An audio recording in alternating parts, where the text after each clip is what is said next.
without a doubt, I mean, fear and limiting beliefs, both. Like, who am I to write a book? I am not a writer. How could that be? I'm a phony. There was that. And over the 10-year window, there were windows where I put the book away. So while the book is away, talk about feeling like a phony to say I'm writing a book when I'm not touching it. And then the fear of coming back to the book when it has been dormant for a period of time, and thinking like, can I resurrect? I've evolved in this window of time. Can I bring the book up to my level? Does it require a rewrite? Most of the time it did. I would go back and look at something I'd written 2 years ago. There was one way I put it away for 2 years. I had grown so much. My writing had improved. I felt like I was looking at kindergarten writing, when I went back to that. So the fear of like, oh my God, the work, the time, etc. Fear stops us from achieving our true greatness. Are you a professional woman who is feeling stuck, unmotivated, or burned out? Are you worried about your wellness?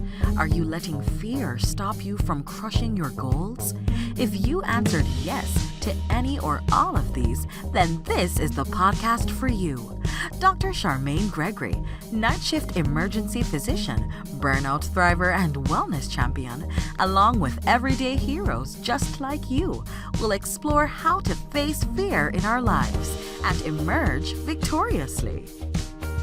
Hey, thanks for checking out this episode. Be sure to click the subscribe button and the notification bell so that you get notified when the next video comes out. It only takes 2 seconds to make 2 clicks. So let's do it. Let's get back to the video. Hello, Fearless Freedom Tribe. This is Dr. G, and we are back for another exciting episode of the Fearless Freedom with Dr. G podcast. And today we are going to be talking with Kim DeYoung, and she's going to tell us all about the amazing things she's up to and all about herself. Take it away, Kim. You want me to just jump right in and start sharing? Yeah, let's do it. All right. Okay.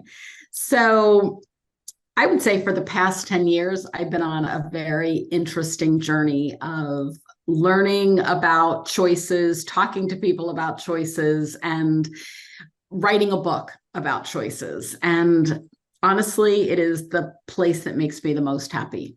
So where it all began was that about a decade ago, I was being interviewed by somebody not related to choice. And an answer that I had to a question was, as we make choices and take action, how does our life unfold? And it was that question that I began thinking about in my mind. I thought, how does our life unfold as we make a choice? And I thought back to a particular choice that I had made and all that had come from it. And I'm a visual person. So what I did was I took a mind mapping software and I noted the choice that I'd made on one side. And I began capturing the people, the opportunities, the thoughts, the experiences that had come in about an 18-month to 2-year window. And I was left with like an enormous amount of stuff on the page, which caused me, as I looked back over the window of time, to feel this immense gratitude of like, had I not made that choice, look at all that would not have been in my life. Right. It also caused me to say, what choice could I make today and what could become possible? When I showed this one map to a friend, she said, would you do it for me? Now, at the time, I had no process, but I said yes. Okay. And then she also said to me, Kim, can you not worry about where this is going to go? She's like, I think you're onto something interesting. Can you just enjoy this mapping experience? Right. And I heard her words. And so I spent a full year just having really deep dive conversations with people of all ages, all walks of life. I knew them in different ways about choices, whether it was choices they had made or choices that they wanted to make. And in that process, I was just observing so much, and I was being let into a world that many people probably are not let into. And I'm digesting all of this stuff. And at the end of a year, I realized I had a lot of information to share. And I thought, I think there's a book in this. but I'm not a writer, or I'd never been a writer. And it was like, how do I do this? And I reached out to somebody, I got a coach, and I said, I have all these ideas, but I'm not a writer. And she said, here's your homework. And she sent me to my coffee shop for days on end to write for 12 minutes at a time to build a bit of a writing muscle. And then she gave me my best homework of all, which was, Kim, I want you to take your maps and the stories that you've created in these maps of people's choices, and I want you to write them. And that was where the magic happened. As I would do that, because I had spent so much time having a deep dive conversation with someone and then digesting it, making sense of it, pulling out the nuggets of what they had shared, and then putting it back together for them in a map that shared with them their story of their choice from a different perspective.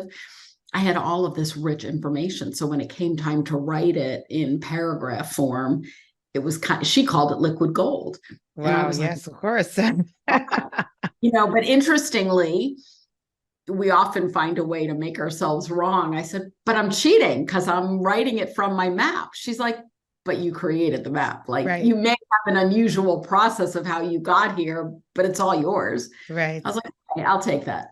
And what's interesting is I began writing, and I hired a woman to become my editor.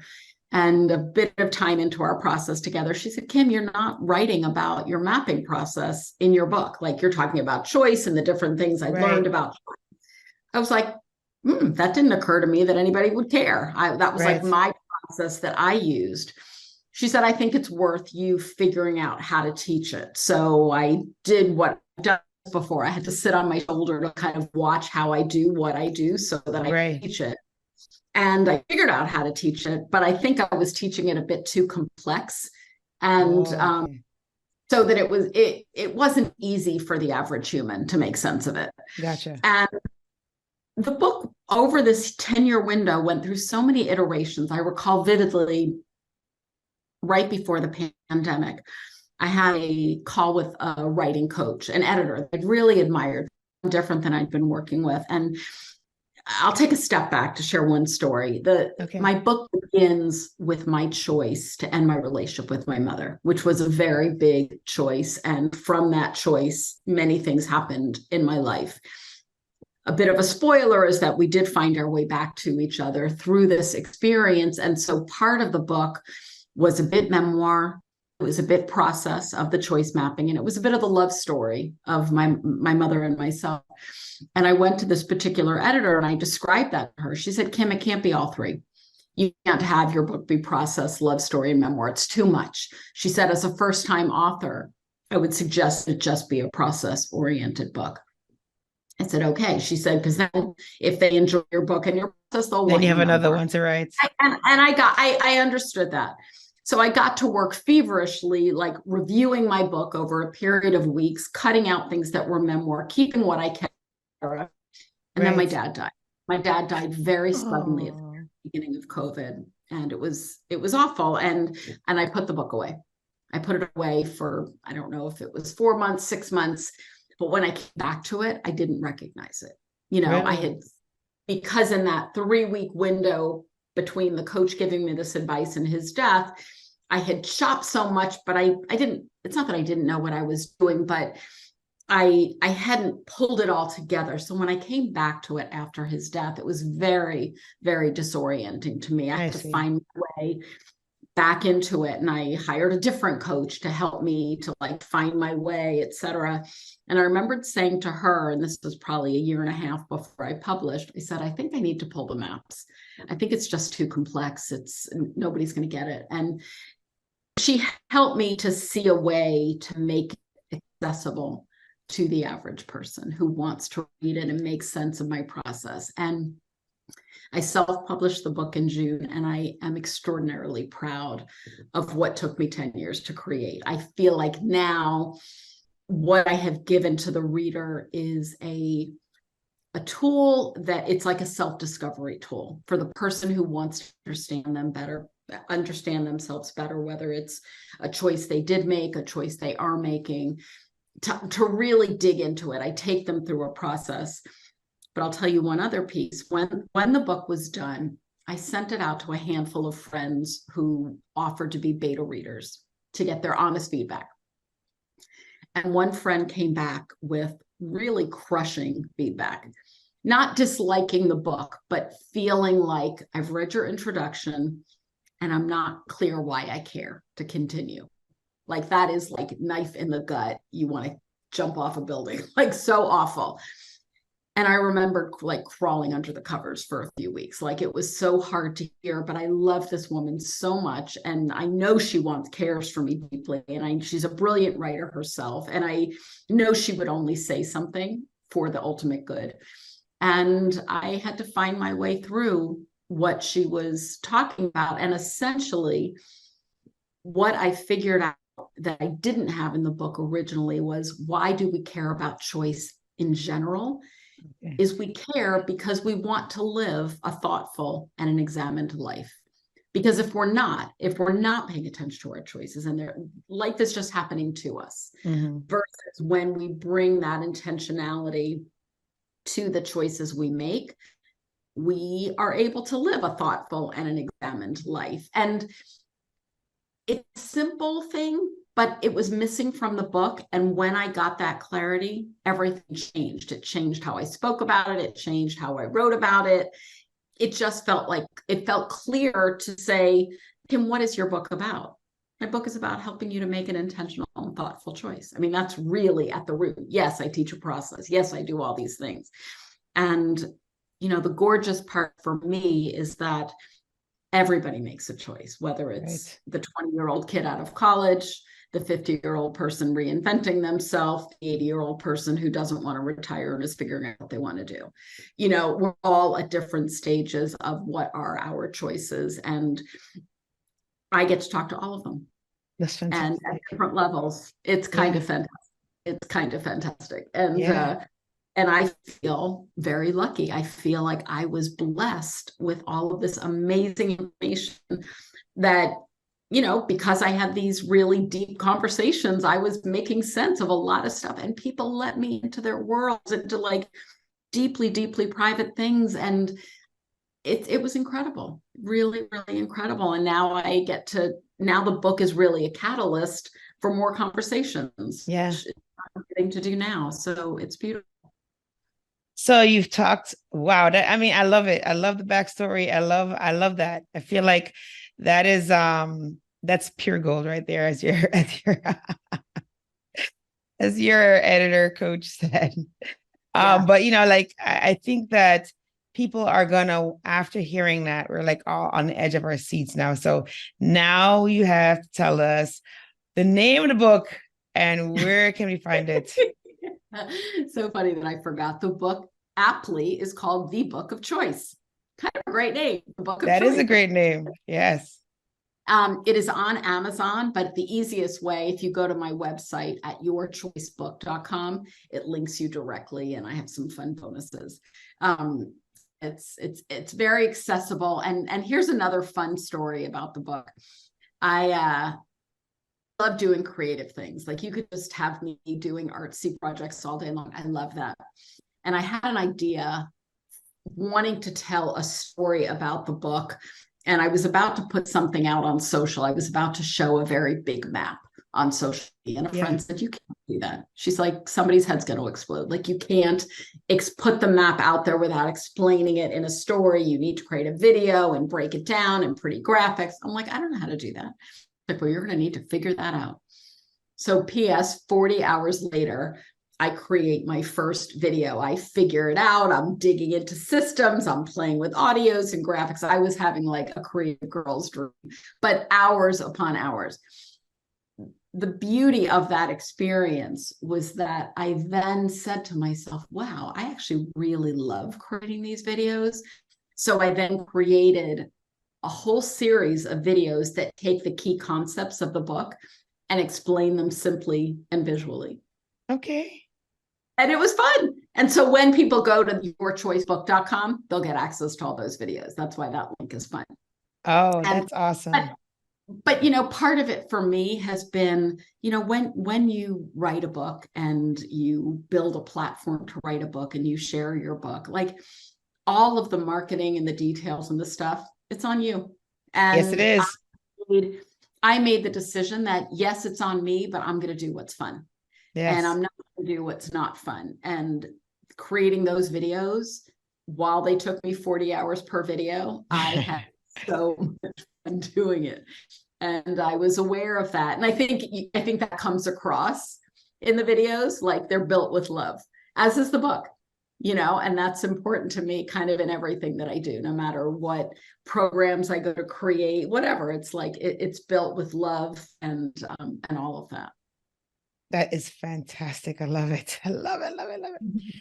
And then so, now, so okay, so do I hear like a course or something coming of this? Like, is that what's So happening? Because I it kind of just sounds like you're on that journey now.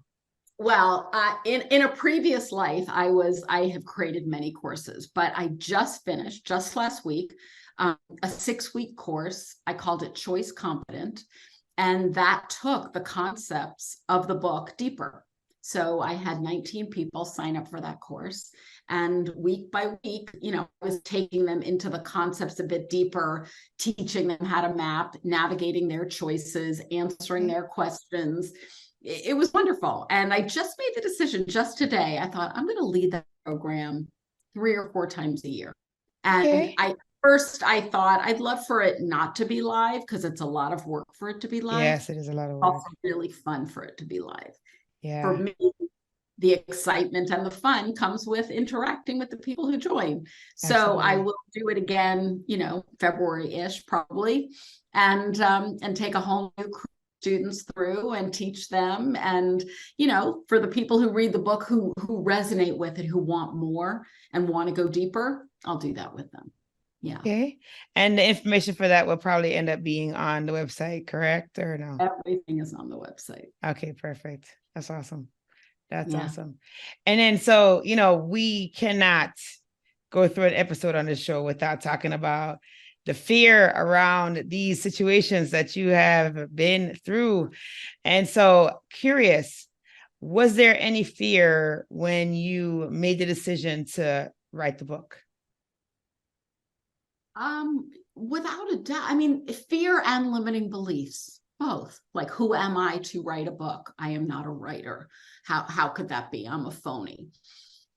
There was that. And over the 10-year window, there were windows where I put the book away.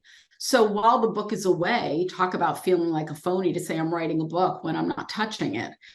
And then the fear of coming back to the book when it has been dormant for a period of time, and thinking like, can I resurrect? I've evolved in this window of time.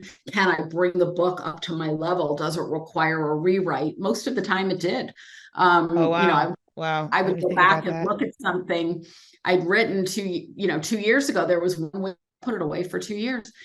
I had grown so much. My writing had improved. I felt like I was looking at kindergarten writing, when I went back to that.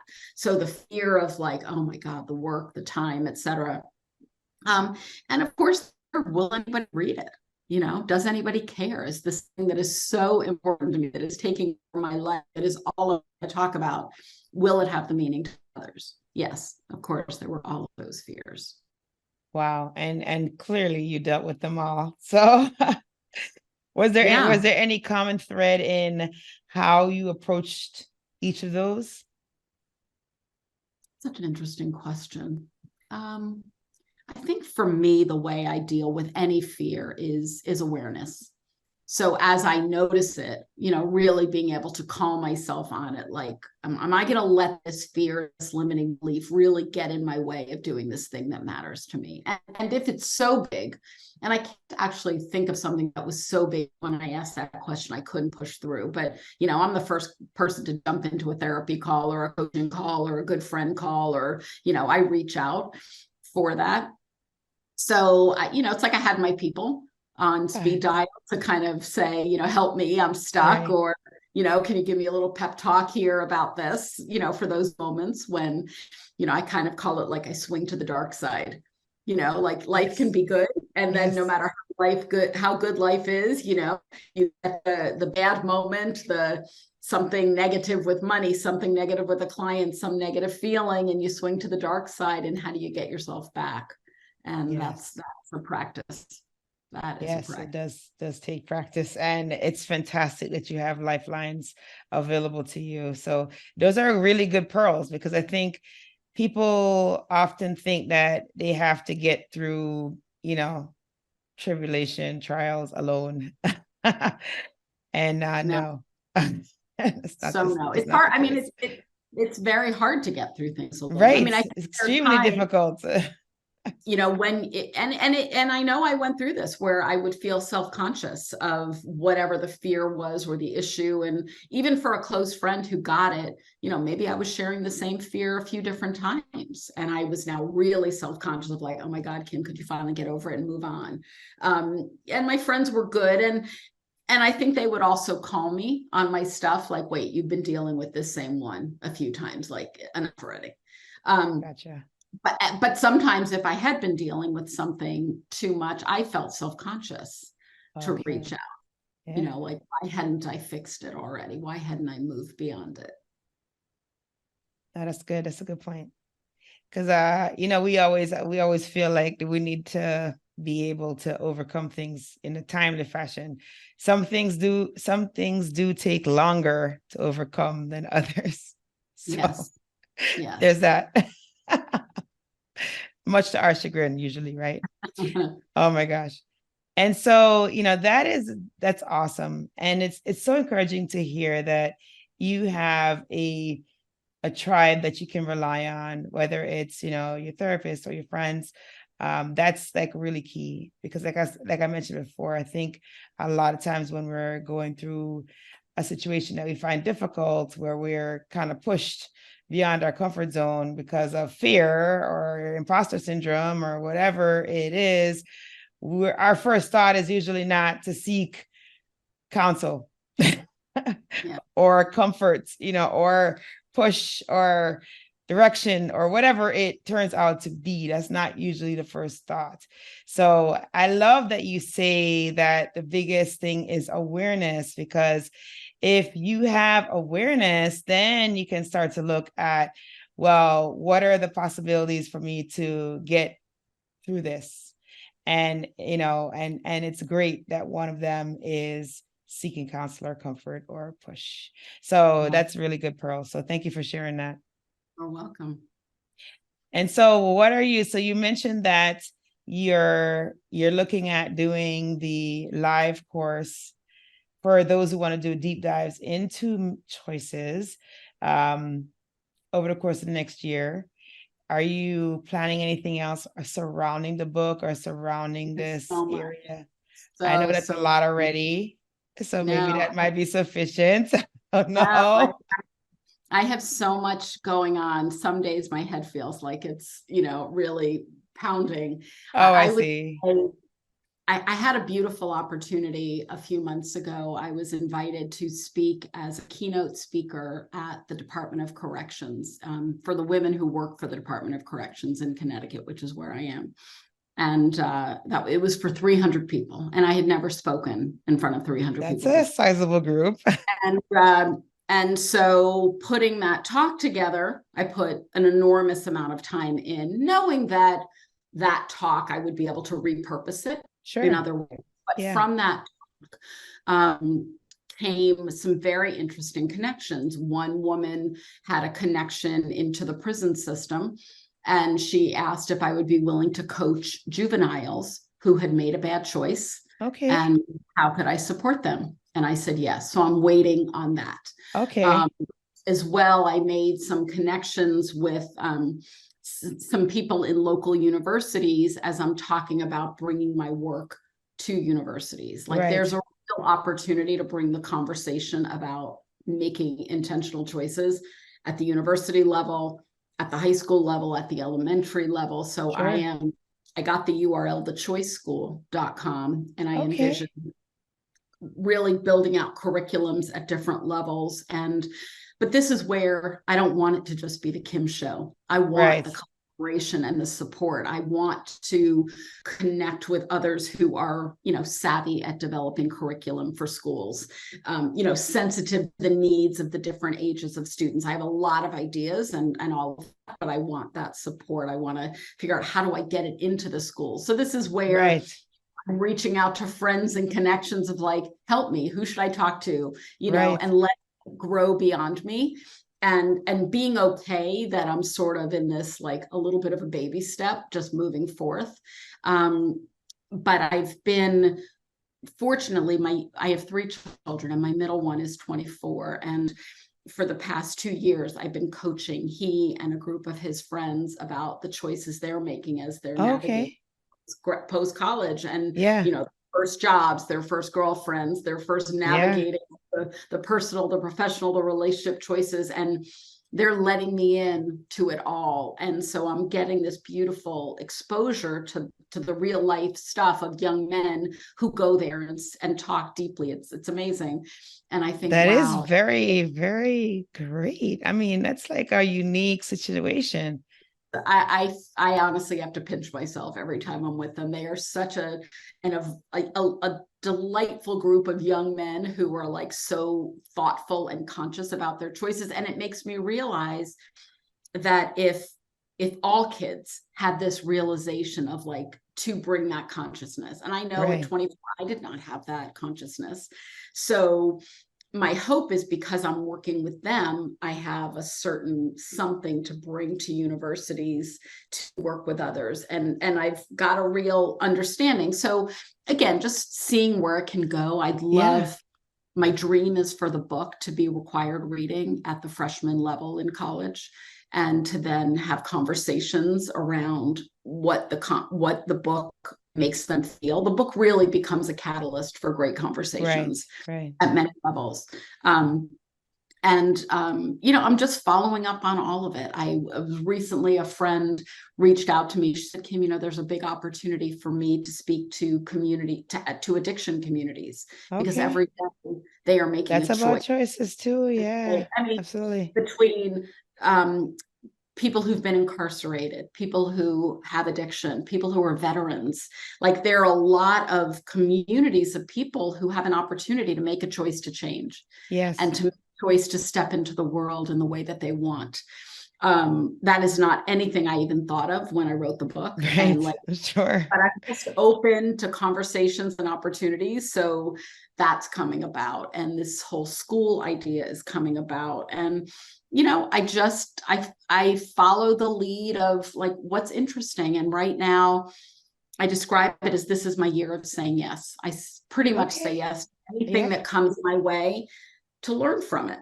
Like, is what I'm doing landing with people, is all of that. I just, it was funny. I did a talk at a local bookstore, and a woman who was in the audience raised her hand. She said, your work needs to be at the university level. And I explained what I was doing. And, we've been talking since. Anyway, she shared the book with her best friend, who loved it, who happens to lead a group of entrepreneurs through a book group, 500 people. Fantastic. And they're going to be reading the book this month. And I'll be, so, like, who even thought of that? Right. It happens then. So like, I know, that's great. And things, and you don't know where the book lands. Yes. Who is that reads it, or how they're touched, or did they give it to their child, or did they give it to their best friend? Like, it's just opening up conversations and, the opportunities for book groups, for people to take the content on their own and now begin to, connect with each other. And I've got, assortments of questions and all of that kind of stuff. Right. Yeah. Deeper. Oh, I love it. I love it. Yeah, it's always those connections that you never expect that really bear a lot of fruit. So that's fantastic. I love it. And so that's great direction. I was like, well, wait, besides the crowd. And then you go into this beautiful story. I love it. It's just so good. So good. And it's gonna make such an impact, which is really, really encouraging and inspiring, because like you do something like that, like create something, and you're not expecting I mean, I guess you kind of expect, but maybe you just don't realize the impact that that one creation can have, right? Because now, because of this, more conversations are being had, workshops are being established. Potentially, this is going to become part of a new generation of people being able to make intentional choices. Like the ripple effect is essentially infinite from Yeah. just one creation. So, which is amazing.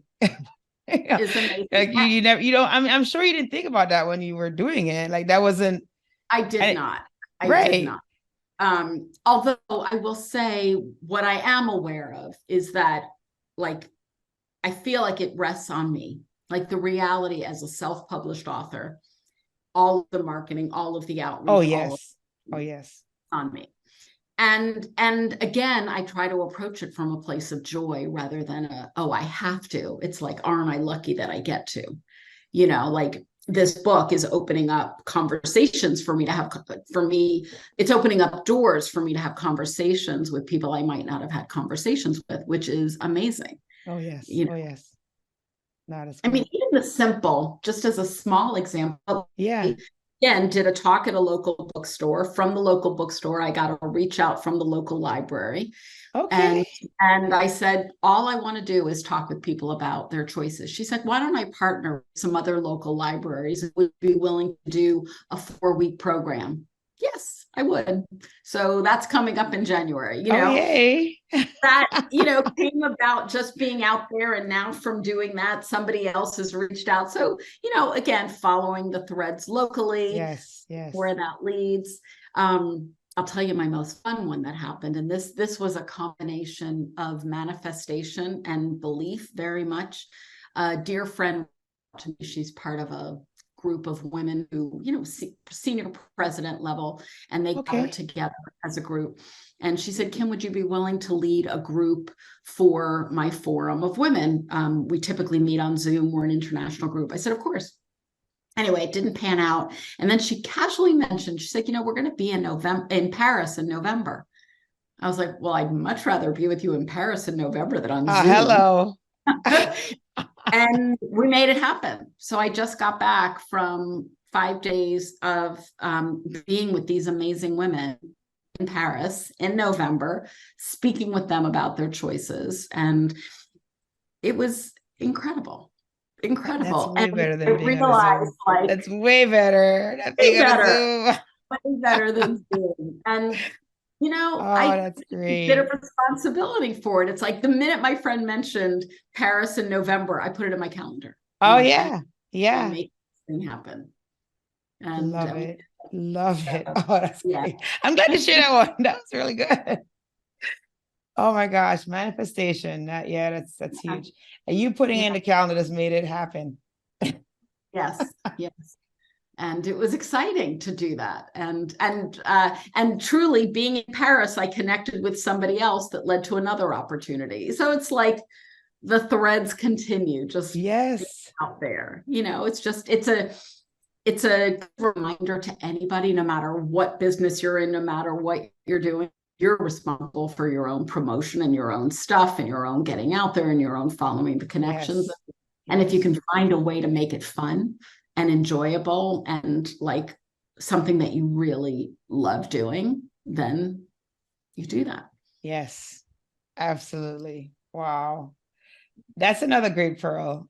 I love that you said it. You're like, I have to do this thing, but I'm going to approach it with joy. And as a result of that, it's just been an abundance that has come about, which is great.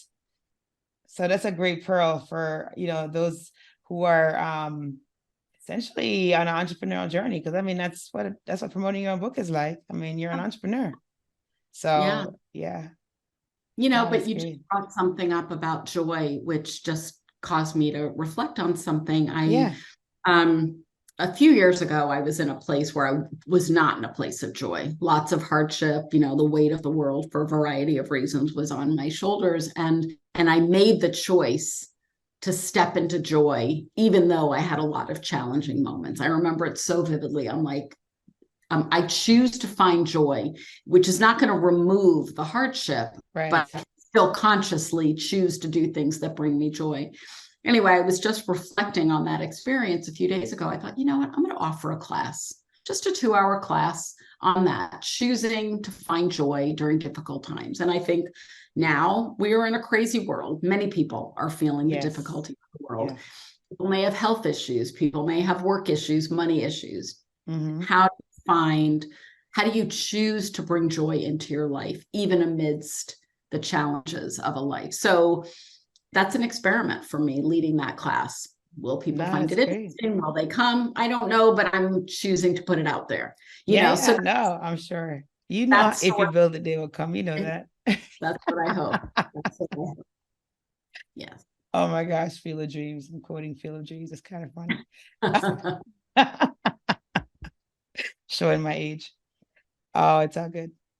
You know, this has been such a fantastic conversation, and I really, really, really appreciate all the stories. And your stories are so cool. I appreciate all the stories that you shared, and I think it really gives the audience a very vivid picture of what your intentions are in getting to writing the book and putting the book out there, and all of the things that have come about that will, you know, be kind of like enhancements, I guess, or results of conversations, which is amazing. And it just will continue to grow and flourish, you know, as time goes on and more people are exposed to the book. And, you know, that's a blessing. It's a blessing to be able to do that, to be able to offer that kind of thing to the world, because, you know, not everybody can create something that makes impact, right? So thank you for that.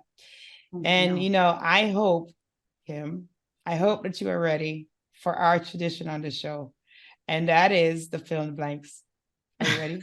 I am ready. Okay, fantastic. All right, great. All right. So the first one is, if I am fearless, I will.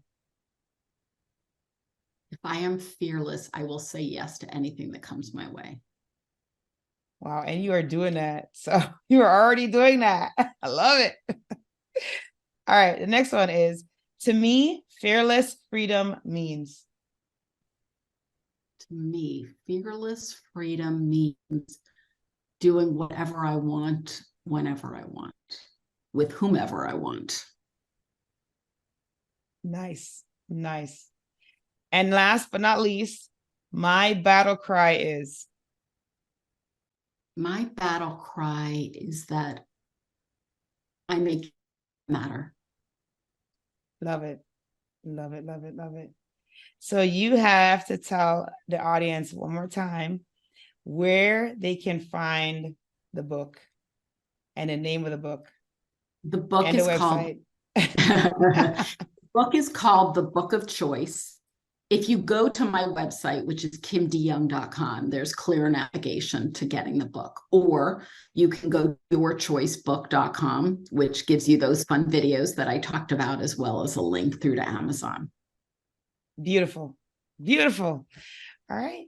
Well, thank you for taking time out of your day to spend with us here. Fearless Freedom Tribe, we appreciate you. We appreciate all the pearls that you have shared with us about how you approach fear, and all about being very, very intentional about choice. So we appreciate all of that. And we know you're going to have incredible success. You've already started having that. And so we'll keep an eye out to see how far your star goes, because I know it's going to go pretty high. Thank you so much. Love the conversation. You're wonderful. Thank you. Thank you for joining me on this episode of Fearless Freedom with Dr. G. Again, I'm Dr. G. And if you like this episode, be sure to subscribe so that you can get notified of when the next episode is going to be. And also, I'll catch you next time. Have a great one. Be strong, be brave, and unleash your greatness.